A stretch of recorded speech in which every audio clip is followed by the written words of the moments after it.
ఆవిడ మాటతో నేను ఏకీభవిస్తాను. ఫెమినిజం అంటే అర్థం తెలియని వాళ్ళు కూడా దీనికి ఫెమినిజానికి ముడి పెడుతున్నారు సార్, మీరు కూడా ముడి పెట్టారు, అది కృష్ణకుమార్ గారు అభ్యంతరం. సార్ ఆవిడ అన్నారు పోనండి, నేనే ఒక మాట చెప్తా. ఇప్పుడు శివాజీ అన్న మాటకి, సామాన్లు అన్న మాటకి కృష్ణకుమారి లాంటి వాళ్ళు లేకపోతే ఇంకో కొంతమంది ఫెమినిస్టులు ఎవరైతే వాళ్ళు పనిచేస్తున్నారో లేకపోతే వాళ్ళు కౌన్సిలింగ్ ఇచ్చేటువంటి చేసిన వాళ్ళు ఎవరైనా సరే వచ్చి రెస్పాండ్ అయ్యి ఉంటే అది వేరే తీరు.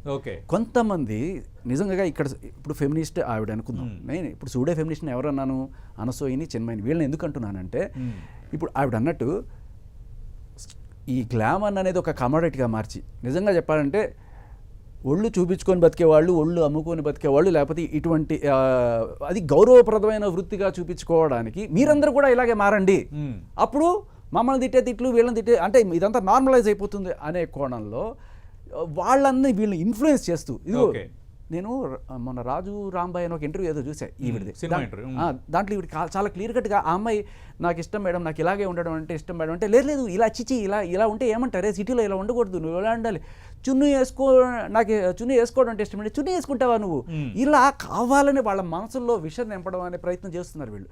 ఒక అంటే జనాలకి ఎక్కడ మండింది అంటే వీళ్ళందరూ కూడా ఎందుకు తిడుతున్నారంటే ఇప్పుడు ఈవిడ చెప్తే ఒక తీరు, ఈవిడ దానికోసం వర్క్ చేశారు, నువ్వెవరు చెప్తున్నావు, నువ్వు చేసే పనులేంటి, రాశిగారి ఫలాలు అంటావు, బూతు జోకులు వేస్తావు, జబర్దస్త్లో ఇవన్నీ చేస్తావు, నువ్వేమో సోకుపళ్ళు అని చెప్పి పాడతావు, ఇట్లాంటివన్నీ చేసేసి మీరిద్దరు వచ్చి నీతులు చెప్పేస్తున్నారు సమాజానికి. చెప్పే అర్హత లేని మీరు,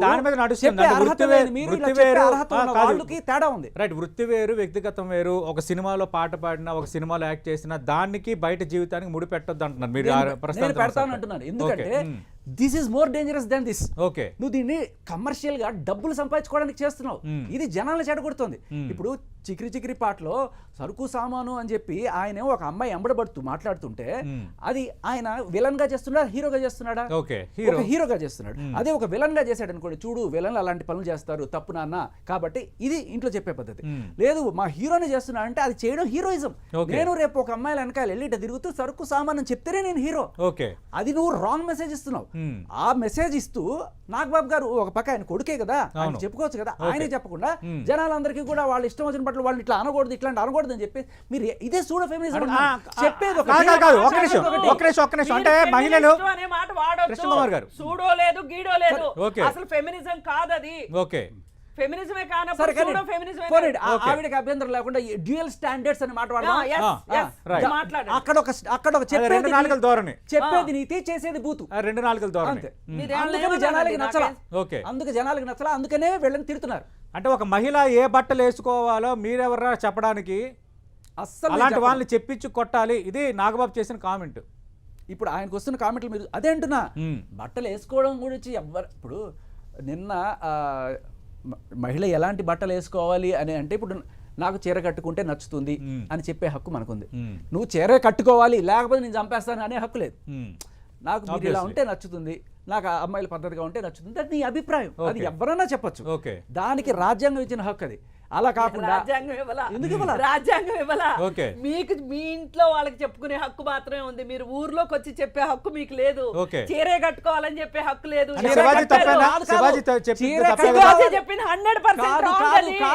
చీరే కట్టుకోవాలి అని చెప్పాలా, చీర కట్టుకుంటే బాగుంటుంది అని చెప్పడం తప్పు కాదు. లేదు దానికి చెప్పాడు, మీరు వినండి, మీరు మార్చాలని చూడకండి. ఆయన చెప్పిన దాని గురించి కాదు, నేను ఎవరైనా సరే నాకు అమ్మాయి చీర కట్టుకుంటే బాగుంటుంది, అది మీ పర్సనల్ ఒపీనియన్. మీరు జనాల మీద చెప్పడానికి లేదని అంటే ఆ ఒపీనియన్ చెప్పడానికి లేదా, ఆ ఒపీనియన్ చెప్పాలి. ఇప్పుడు నేను చెప్పాను అందరు ముఖ్యంగా టంటి ముఖ్యంగా చెప్తున్నారు, అమ్మాయిలు చీర కట్టుకుంటే నాకు ఇష్టం, నాకు అలా చూడాలనిపిస్తుంది. ఓకే, ఇప్పుడు దీనికి ఏం చేస్తారు చెప్పండి?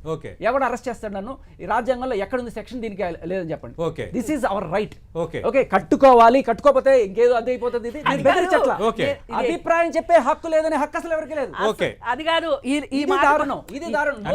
ట్రై చేసే ఈ మాటకు వస్తే అసలు మీరు బట్టలే కట్టుకోండి అని చెప్పి, కట్టుకోకండి అని అన్వేషణ చెప్తే అది నా హక్కు అంటాడు. నేనేమంటానంటే ఎవరికి వాళ్ళకి వాళ్ళ పర్సనల్ చాయిస్ ని నిర్దేశించుకునే హక్కు వాళ్ళకు ఉంటది. లేదు ఒక తల్లికో ఒక తండ్రికో వాళ్ళ పిల్లలు ఏం వేసుకుంటారో చెప్పే హక్కు ఉంటది, ఒక ఫ్యామిలీలో చెప్పుకునే హక్కు ఉంటది. లేదు ఒక చిన్న గ్యాదరింగ్ లో, లిటిల్ గ్యాదరింగ్ లో ఒక నలుగురు ఇంటి చెప్పే హక్కు ఉంటది. కానీ పబ్లిక్ లోకి వచ్చి చీర కట్టుకుంటేనే నాకు ఇష్టం అంటే నువ్వెవడవయ్యా చీర నా ఇష్టం నేను చెప్పడానికి ఓకే. నా ఇష్టం నేను చెప్తా ఓకే, ఓకే, ఒక్క నేను నిమిషం. చెప్తా, బరాబర్ చెప్తా. రైట్, నాకు చీర